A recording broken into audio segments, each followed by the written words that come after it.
Olá, meus irmãos, chegamos à parte 5 da aula número 4 do curso Vida Vitoriosa. Uma vida vitoriosa em células, a questão da estrutura. Eu falei do papel do anfitrião, eu falei do papel do líder em treinamento. Na parte anterior eu falei sobre o papel do líder e do supervisor.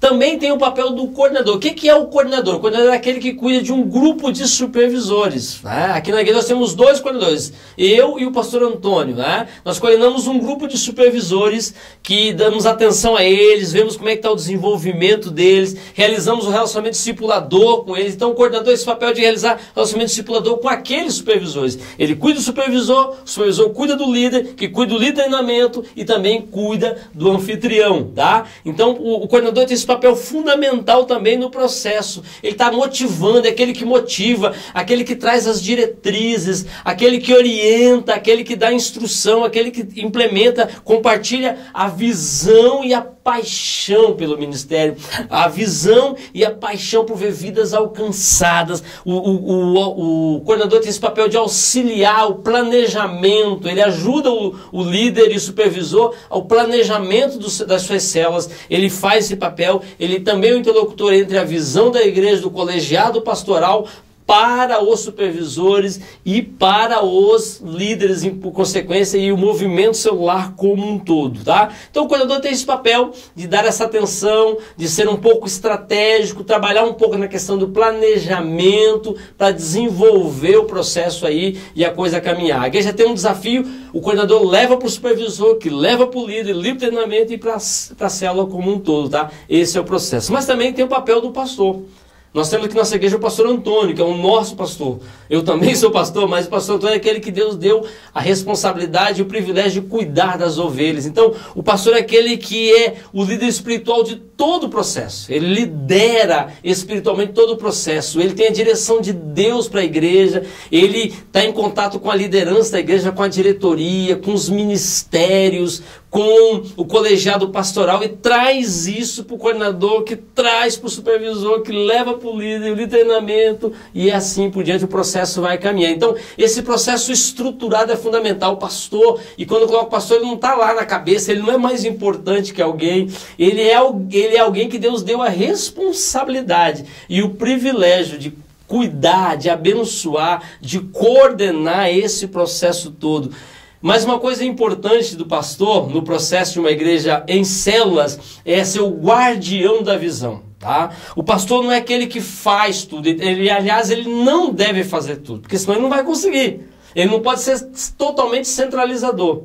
Ele tem que descentralizar, mas ele é o guardião da visão. Ele vai dando as diretrizes. Ó, nós temos que caminhar por aqui, temos que ajustar aqui, ajustar ali. Ele tem a direção de Deus, ele ora, Deus abençoa, Deus orienta ele e ele transmite isso e a cadeia vai funcionar. Então, para voltar na questão de tudo, para ficar bem claro para você, anfitrião, líder em treinamento, líder, supervisor, coordenador e o pastor da igreja que vai coordenar todo esse processo, o pastor que comanda espiritualmente todo o processo. E aí, pensando um pouquinho nisso, eu queria, finalizando essa aula, nessa semana, nessa parte 5, pensar com você a questão de algumas metas. Nós precisamos estabelecer metas, tá?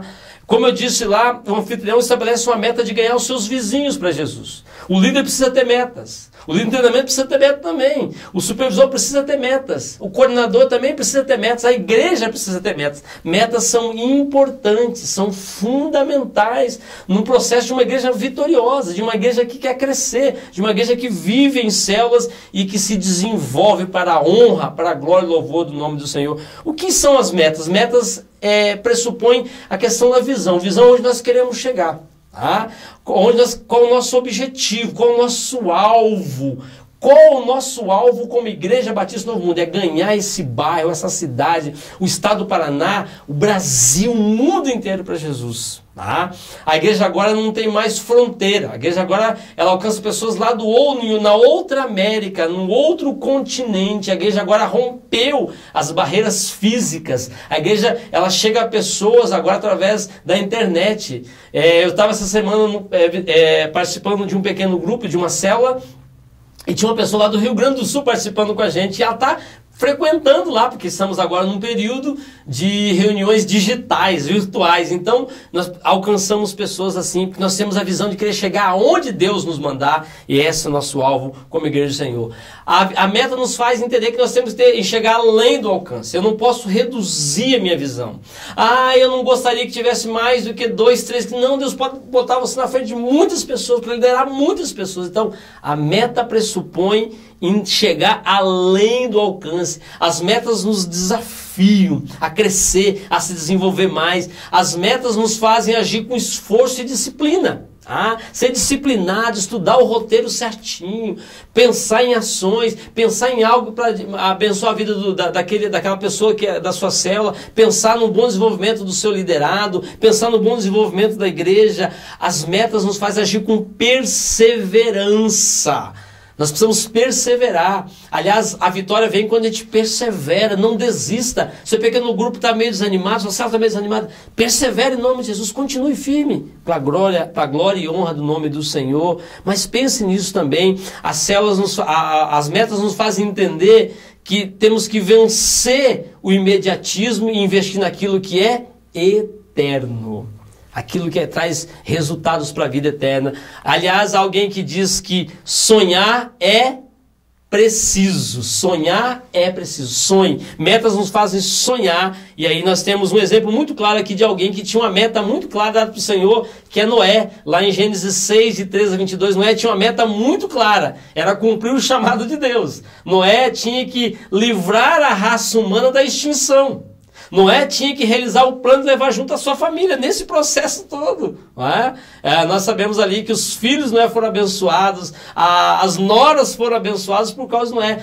Noé tinha um plano de metas muito claro: constrói a arca, a medida é tal, o processo é tal, faz isso, faz aquilo. Então, metas são fundamentais. Noé é um exemplo claro disso.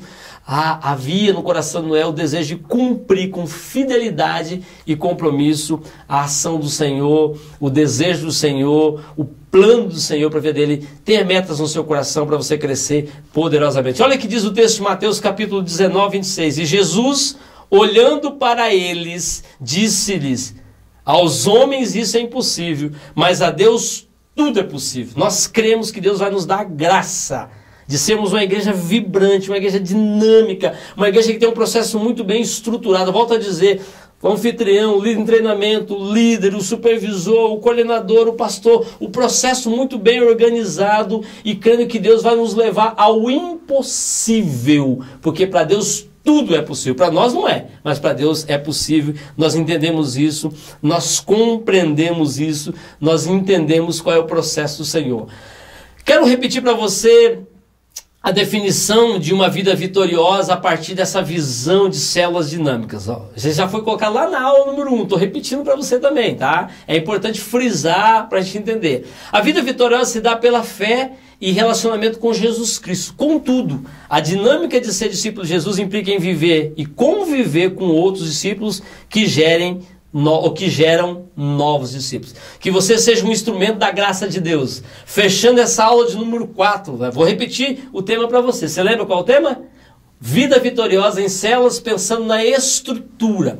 O processo foi muito bem elaborado, ele é todo concatenado, todo estruturado. Lembrando que não é a estrutura que vai nos fazer crescer, mas é uma vida com Deus, uma vida na dependência do Senhor, uma vida de intimidade com o Senhor. Gente que veste a camisa, gente que tem nas células o estilo de vida, gente que olha para pessoas e diz: eu quero ganhar essa pessoa para Jesus, eu quero dar minha vida em prol dela, eu quero amá-la com amor cristão, eu quero doar os meus bens, os meus recursos para abençoar essa vida. Esse é o nosso desejo. Que Deus te abençoe, meu querido irmão, que você feche essa semana na graça do Senhor. É uma honra para mim estar aqui com vocês. Você vai ter um momento com o seu facilitador, discuta lá os assuntos com ele, compartilhe, pergunte. Vai ser um tempo de graça. Essa EBD.3 vai marcar o seu coração.